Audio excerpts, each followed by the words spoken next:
Hey everyone, and welcome to this explainer. If you are a highly focused learner looking to finally crack into the world of publishing, well, you're in exactly the right place.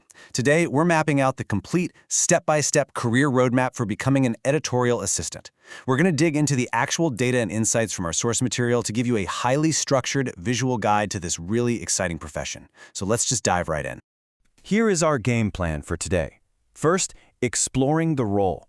Second, the educational pathway. Third, work life and income. And finally, growing your career. All right, Section 1, exploring the role. What does an editorial assistant actually do? You know, the publishing world can sometimes feel like a bit of a mystery from the outside. So let's cut right through that vagueness. The editorial space is incredibly vibrant, and honestly, it's bustling. It involves constant communication, reviewing documents, managing finances, tracking deadlines, and working really closely with writers and other editors. It's truly the foundational role that keeps the entire publishing industry humming along. So let's lay it out formally. According to our source, an editorial assistant is a professional who provides absolutely essential administrative support to the editorial department. The day-to-day responsibilities are highly organized and very task-driven. You're expected to read manuscripts, send out proofs, and organize and arrange all sorts of files. The ultimate goal here? Smooth operations across the board. Basically, you are the administrative backbone of the publishing process. Knowing all that, we have to ask the big question. Is this actually the right fit for you? Because before committing to any career path, it is so crucial to take a step back and reflect on your own natural habits and preferences. Our source highlights 4 essential personality traits that kind of act as a personal checklist for success here. First up, you need to be someone who genuinely likes paying attention to the tiny details. Remember, you're going to be handling proofs and organizing crucial files. Second, you've got to be proficient in languages and grammar. You are dealing with manuscripts all day after all. Third, you need solid communication skills to coordinate across the whole department. And fourth, you have to actually like working in teams. If you naturally lean into these traits, you've already got the foundation for this career. Moving on to Section 2, the educational pathway, how to actually get there. Let's look at the practical, actionable steps for getting your education sorted. The crucial thing here is how you sequence your learning. Step 1, you need to complete your 10+2. And the great news is, this can literally be in any subject combination. Step 2 is where you start to specialize. You'll need to complete a bachelor's degree in English, any languages, journalism, or a closely related field. And then Step 3 gives you a choice. You can either complete a master's degree in those same fields, or you can pursue specific diploma courses or even online courses in editing. So where do you actually go to study all this? These courses are typically offered by departments of English or journalism, and our source provides a fantastic indicative list of recognized institutions across India.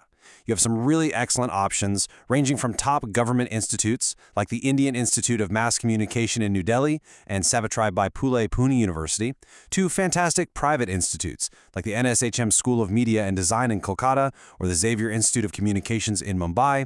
You've got a really wide variety of solid options to choose from. Okay, let's talk numbers, specifically the financial investment required, 500,000 rupees. Now don't panic, that is the absolute upper end of the estimated course fees for a diploma in journalism, according to the data. To give you the full picture here, undergrad courses usually range between 20,500 rupees and 200,000 rupees, while diploma fees can range anywhere from 10,000 all the way up to that 500,000 mark. It really just varies from institute to institute.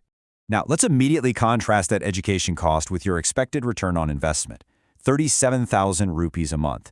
The data indicates that the approximate starting salary for an editorial assistant ranges anywhere between 10,000 and 37,000 rupees per month.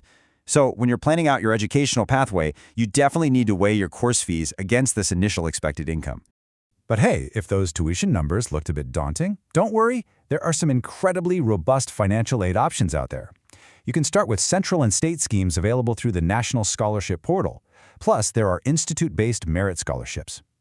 On the loan side of things, you've got the Vidya Lakshmi portal, which is guided by the Ministry of Finance and the Ministry of Education. Plus, several states, like West Bengal, Odisha, and Bihar, offer student credit cards with low interest rates, right alongside standard education loans available from pretty much all banks. Which brings us to Section 3, Work Life and Income, the reality check. So we've talked about the education, but now it is time for an objective, completely unfiltered reality check about the actual working conditions in the publishing industry. First off, where are you actually going to sit down to work? You basically have two main avenues. On one side, you have traditional media environments. We're talking newspaper groups across India, news agencies, bureaus, and magazines in both English and vernacular languages. On the flip side, you have the corporate world, meaning you could be working for the in-house publications of massive corporate houses. The environment you choose is going to heavily shape your day-to-day experience. And let's talk about that day-to-day, the daily grind. Just to be clear, this is a pure desk job, no travel required. But the hours, they are intense. You are looking at working 10 to 12 hours every single day, for 6 to 7 days a week, depending on the organization. It is a really heavy commitment. However, the modern workplace does bring some flexibility. Work from home options might be available, and you can totally find part-time, contractual, or even self-employed roles. And importantly, the source makes a point to note that excellent opportunities for work exist for the differently abled in this field. All right, Section 4, Growing Your Career, Climbing the Ladder. So, you put in those 12-hour days. You completely mastered the details. What is the payoff? Well, with time and experience, you definitely don't stay an assistant forever. You can expect very clear upward mobility. You start with a promotion to assistant editor. From there, the path continues upward to editor, then to chief editor or managing editor, and ultimately, you could reach the level of editorial director. It's a career path that highly rewards persistence and experience. To really ground this whole career path in reality, let's look at an example straight from the field provided in our text, Alice Priestley. Alice is an editorial assistant and a freelance copywriter, and she holds a master's degree focused on creative writing from Loughborough University. This pretty much perfectly mirrors that exact educational pathway we discussed earlier. When we break down Alice's professional toolkit, we see what success actually looks like in practice. She has a history of working in both online and print magazines, as well as book publishing with Hachette Partworks. But look closely at her specific skills. She's skilled in sub-editing and copywriting, and she is fully proficient in software like Microsoft Office, InDesign, and WordPress. This proves that succeeding in this field isn't just about reading. It requires mastering multiple technical tools and adapting to a bunch of different publishing formats. So that brings us to our final thought for this explainer. You've seen the educational requirements, you know what the starting salary looks like, and you fully understand the grueling, demanding daily schedule. But you've also seen the clear path all the way up to becoming a managing editor or editorial director. So what do you think? Are you ready to trade 12-hour days of reading manuscripts for the chance to eventually direct a publishing empire? It's a truly fascinating journey for the right detail-oriented person. Thank you so much for joining me to explore this roadmap, and as always, keep learning.